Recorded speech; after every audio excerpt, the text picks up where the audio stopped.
आदाब दोस्तों। कुछ दिन पहले मैंने एक वीडियो डाला था।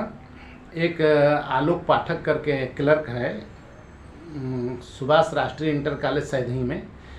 तो उसके बारे में ये मैंने डाला था कि वो बिना छुट्टी लिए वहाँ डुमरियागंज में समाजवादी पार्टी के कैंडिडेट का प्रचार कर रहा है। तो कोई भी आदमी अगर राजनीतिक समारोह में जाता है या हिस्सा लेता है तो उसे अवैतनिक अवकाश लेना पड़ता है।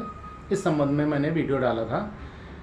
तो उसके बाद फिर उसी बीच 14 मई को एक प्रशिक्षण भी था, मतलब चुनाव निर्वाचन ड्यूटी में। तो ये निर्वाचन में प्रथम मतदान अधिकारी के तौर पे इसकी ट्रेनिंग होनी थी।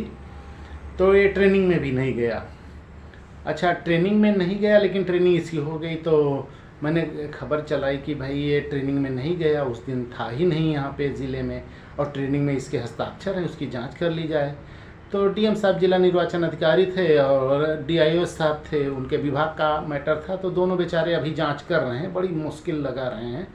बहुत बड़ा काम है ना, जांच नहीं कर पा रहे हैं। 14 मई का था, मैंने जांच करवा ली। मैंने वो सीसीटीवी वालों से कह के कहा कि भाई ज़रा देख लो इसमें ये है कि नहीं, और इस पे कौन हस्ताक्षर कर रहा है। तो पता चला अशरफ नाम का कोई व्यक्ति है, उसने हस्ताक्षर किया है। फ़ोटो पहचान पे पता चला, सुबह जो आते हैं और ट्रेनिंग के बाद जाते हैं, दोनों टाइम उसने हस्ताक्षर किया।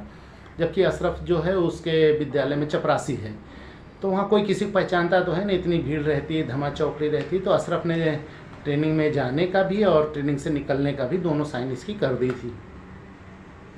अब जब ये ट्रेनिंग किया नहीं था तो ये ड्यूटी कैसे करता, जब इसको कोई प्रशिक्षण ही नहीं। तो 14 मई को आया ही नहीं था, और इसकी जब ड्यूटी लगी है 25 तारीख को, इसको 24 को ड्यूटी पे जाना था। तो वहाँ जाके इसने कोई अतुल कुमार सिंह सेक्टर मजिस्ट्रेट हैं, उनसे कुछ ले दे के इसने अपनी ड्यूटी कटवा ली। ड्यूटी बड़ी विषम परिस्थितियों में कटती है। अगर वो जैसे हाथ पैर अगर टूटा है या कुछ है, प्लास्टर है, तो भी आपको जाना पड़ता है। इसने क्या बता दिया, मतलब दूध पीने वाले बच्चे अगर हैं छोटे 2-3 महीना के, तो उन माँओं को भी छुट्टी नहीं मिलती, उनको जाना पड़ता है। इसकी कौन सी प्रेगनेंसी दिखा दी इसने कि इसको अतुल कुमार सिंह ने छुट्टी दे दी। अच्छा, ये ट्रेनिंग का पैसा भी ले लिया था इसने। ट्रेनिंग का पैसा इसके अकाउंट में आ गया है, मतलब फर्जी ट्रेनिंग है, ट्रेनिंग में नहीं गया, उसके बाद भी ये पैसा प्राप्त कर लिया है। और ट्रेनिंग कर ली, उसके बाद छुट्टी भी ले ली उसने, ड्यूटी कटवा ली, किसी और का लगवा दिया। तो पहले से इसकी सेटिंग रही होगी कि हम ऐसा कर ले जाएंगे, वरना इतना हिम्मत ना करता कि सीखने ही ना जाए। भाई ये अगर ये 100% श्योर ना हो कि मैं ड्यूटी कटवा लूँगा तो सीखेगा, तो अगर ना कट पाई तो जाना पड़ेगा ड्यूटी करने। लेकिन इसे पहले से ही पता था कि मैं कटवा लूँगा, एनी हाउ कंडीशन कुछ भी लगेगा पैसे ऐसा, तो मैं कटवा लूँगा, और कटवा ले गया। अब इसमें 2 प्रकरण जांच का आ गया कि ये व्यक्ति ट्रेनिंग पे गया था कि नहीं। ये अशरफ नाम का कौन आदमी है जिसे मैं बता रहा हूँ, को चपरासी उसने साइन की थी। जांच हो कि ये आलोक पाठक ट्रेनिंग पे गया था कि नहीं, इसका सत्यापन हो जाए। और जो साइन कर रहा है अशरफ, ये किस लिए साइन कर रहा है भाई, इसका तो उसका में ट्रेनिंग थी नहीं, ये कैसे साइन कर रहा है। दूसरे ये कि ये पैसा ट्रेनिंग का ले लिया है फर्जी करके, ट्रेनिंग ली नहीं और पैसा ले लिया, इसके खाते में आ गया। तीसरा ये हो गया कि ये ड्यूटी कैसे कटवा ले गया, प्रथम मतदान अधिकारी है, ये क्या हो गया था इसको, कौन सी ऐसी बीमारी हो गई थी कि ये निर्वाचन ड्यूटी पे नहीं जा सकता था। इसकी ड्यूटी कट गई, किसने काटा और किन परिस्थितियों में काटा, ये जांच का विषय है।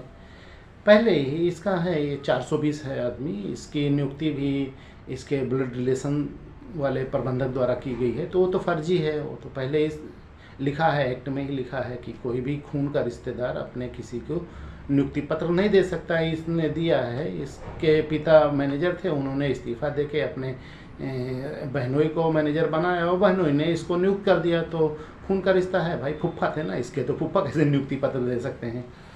तो पता चला इसका पूरा जीवन ही फ्रॉड में है, सब कुछ 420 ही करते रहता है।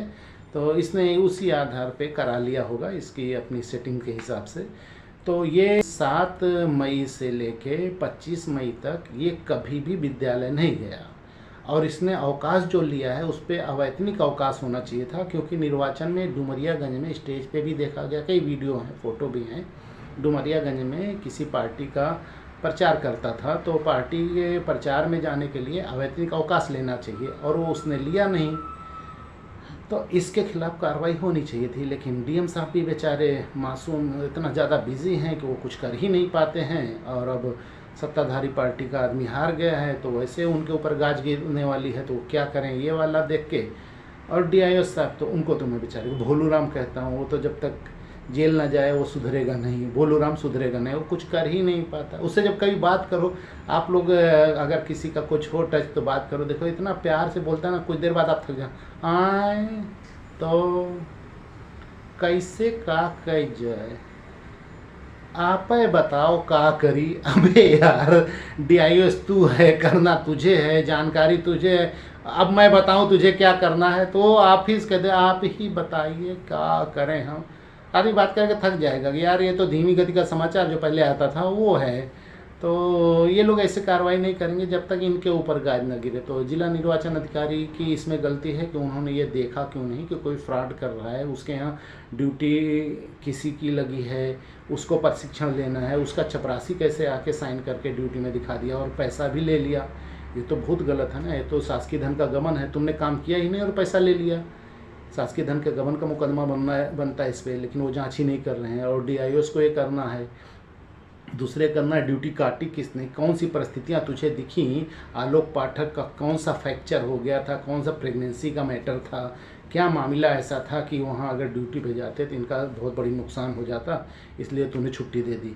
तो मामला गंभीर है। अब देखते हैं, शिकायतें गई हैं कि देखते हैं किस स्तर तक ले जाते हैं लोग जांच अधिकारी और जांच करते हैं। बाकी जांच अधिकारी के बारे में तो आप जानते हैं, कोई भी शिकायत दो बस उस पर वो तौल लेते हैं इस शिकायत का कितना गंभीर है और कितना पैसा मिलेगा, सामने वाले से पैसा लेके शिकायत दबा देते हैं। तो ऐसे 2-3 साल चलती रहती है। तो इसमें भी ऐसे लगेगा, टाइम लगेगा, लेकिन होगी, क्योंकि वो से मैंने कई बार लिखित में दे दिया। बाद में ये नहीं कहते सीसीटीवी रिकॉर्डिंग हमारे यहाँ ख़त्म हो गई, 1 महीने की रहती, 2 महीने की रहती है। जब कंप्लेन तुमको पहले मिल गई तो ख़त्म होने की, वो तो तुमको रिजर्व करनी है उस दिन की। अगर वो ख़त्म होने वाली तो देख लो ना बैठ के भैया शिकायत है। बाद में एक है तो ये आरोप ऑटोमेटिक सिद्ध हो जाएगा, क्योंकि बार बार शिकायत दी जाती है, बार बार खबरें छपती हैं। तो तुमने इसकी जाँच क्यों नहीं की? सीसीटीवी रिकॉर्डिंग ख़त्म होगी कहने थोड़ी नहीं चलेगा। तो आलोक पाठक के बारे में वही है कि ट्रेनिंग में भी नहीं गया, दूसरे को भेज दिया और उसका पैसा भी ले लिया और फिर निर्वाचन में ड्यूटी भी कटवा ली है। तो ये पूरे प्रकरण की देखो कब तक जांच होती होगी, कार्रवाई होगी।